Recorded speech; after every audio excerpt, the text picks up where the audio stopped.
If you ever plan to move and live in a foreign country, maybe work there, maybe just stay there for an extended period of time, it definitely helps to be able to connect to the culture there in one way or another. Maybe you can speak the language, maybe you have friends there, maybe you just kind of understand how society works. I live in Korea right now and I've been here for a while.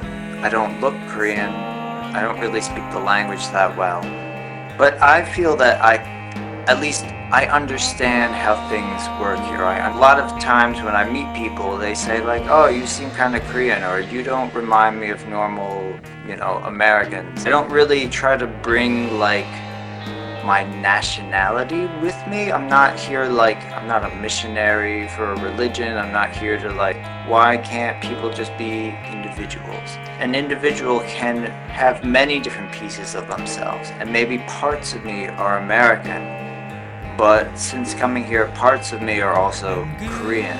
I feel comfortable here, and I've met a lot of non-Koreans in Korea, and some fit in more than others, and you can kind of tell who is sort of not necessarily at peace here, but can survive day to day and feel at ease, whereas there are others who just kind of hate the experience. There's a little area in Seoul called Itaewon, and it is foreigner central. It's where not all, but many non-Koreans live, of all nationalities and ethnicities. And it has a very different feel from the rest of Seoul. It's foreigner town. Well, it's also right near an American army base.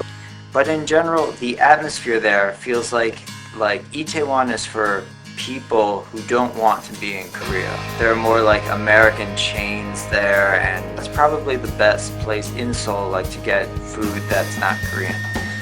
But yeah, it doesn't feel like Korea, and so I feel that the people who live there are the ones that don't really want to live in Korea or don't want to have the normal experience.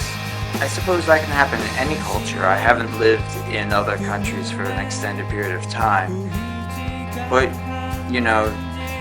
you should ask yourself how much of your being, how much of your outlook on life is, affected by where you grew up, your country of origin, the country's values and, legal values and moral values and just the kind of stuff that you're used to and you take for granted, but when you go outside, the subtle things that just hit you when you're not expecting them.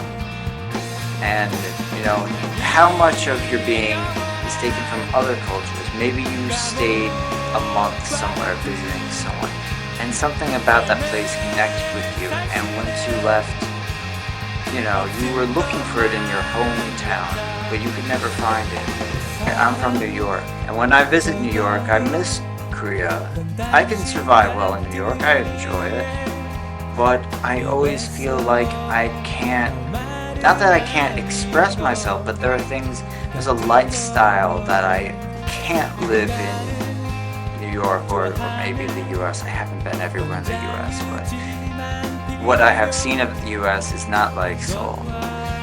And I guess I've come to realize that, when I'm in a Korean culture or when I'm around Koreans,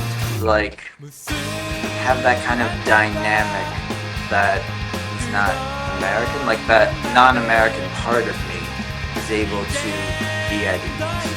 Maybe this is a better conversation for people who are Korean, because many Koreans do spend time abroad, maybe just for a year in college, maybe when they were young, but a lot of people do, and they can definitely relate, because when they come back to Korea, a lot of my friends who've done that, they become rather jaded, and they can't find in Korea everything that they now believe in, the way they want to live.